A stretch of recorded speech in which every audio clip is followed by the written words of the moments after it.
ओ double F, O double F off, O double F off आपने grammar में लाजमी पढ़ा होगा, इंग्लिश लैंग्वेज में आपने लाजमी पढ़ा होगा। तो ओ डबल एफ क्या है? अमूमन यहाँ पे हम ग्रामर में जब सीखते हैं या पढ़ते हैं तो ओ डबल एफ को प्रीपोजिशन के तौर पे, यानी कि हम ज़्यादा समझते हैं कि ये प्रीपोजिशन ही है, ये प्रीपोजिशन के अलावा कुछ भी नहीं हो सकता। नहीं, ऐसा नहीं है।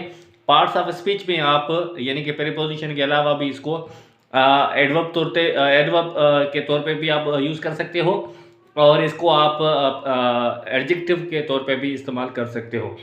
यानी कि एडवर्ब ऑफ जो है आपका एडजेक्टिव भी है, एडवर्ब भी है और प्रीपोजिशन भी है। कैसे है? इसको हम यूज़ करेंगे सेंटेंस में, तब जाके पता चलेगा कि ये एडवर्ब भी हो सकता है, एडजेक्टिव भी हो सकता है और प्रीपोजिशन भी हो सकता है। आइए आगे बढ़ते हैं सेंटेंस की जानिब। The TV is of, the TV is of. आपका यानी कि ऑफ क्या बता रहा है? टीवी के बारे में बता रहा है कि टीवी ऑन है या ऑफ है। तो ये टीवी यानी कि नाउन है। जो चीज़ नाउन के बारे में बताए या नाउन को डिस्क्राइब करे या नाउन के बारे में डिटेल दे, एक्सप्लेनेशन दे, तो वो नाउन के बारे में बताने वाला वर्ड क्या हो जाता है? आपका adjective. Therefore of is here in this sentence is adjective. Of यहाँ पर क्या हुआ? आपका एडजेक्टिव हुआ। और सेकंड सेंटेंस को समझते हैं। He went of, he went of, ये यानी कि आंसर है किसका? Where he went. वेयर यानी कि क्या है आपका? वेयर यानी कि एडवर्ब है, adverb of place. Adverb of place यानी कि वेयर का जवाब ऑफ है, तो यानी कि क्या हुआ? ही वेंट ऑफ, ये नीचे चला गया, ये नीचे चला गया। He went of is therefore here is adverb.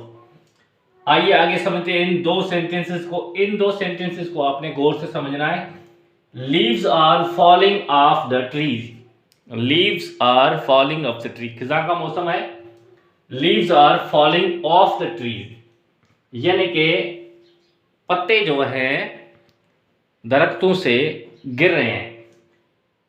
अगर ये आप यानी कि किसी सब्जेक्ट से, किसी आदमी से या किसी जानवर से गिराए जा रहे हैं, जैसे आप दरख्त को हिला रहे हैं और पत्ते गिर रहे हैं, आप दरख्त को हिला रहे हैं और पत्ते गिर रहे हैं, या बाय एक्सीडेंटली यानी कि हवा चल रही है या नेचुरली वो दरख्त सूख गया है या कोई पानी ना देने की वजह से यानी कि सूख गया है और पत्ते गिर रहे हैं, तो वहाँ पर आपका ऑफ आएगा, वहाँ पर आपका ऑफ आएगा।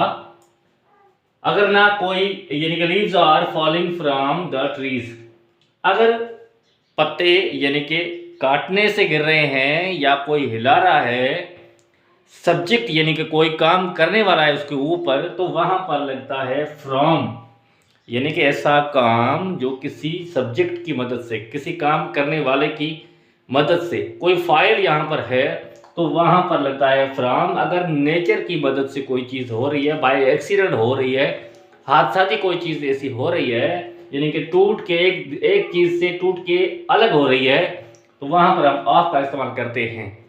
अगर वो बाय नेचर हो रही है तो, अगर बाय सब्जेक्ट हो रही है तो वहां पर हम लगाएंगे फ्रॉम। होपफुली ये चीज़ आपको समझ में आ चुकी होगी। प्रीपोजिशन की डिटेल्ड वीडियो आपको लेक्चर चाहिए तो इसी चैनल पे आपको मिलेगी। प्ले लिस्ट में जाएंगे, पार्ट्स ऑफ स्पीच में प्रीपोजिशन का ईच एंड एवरी यानी एक एक काइंड्स पे हमने डिटेल वीडियो बनाई हुई है। Thanks for watching numbers English.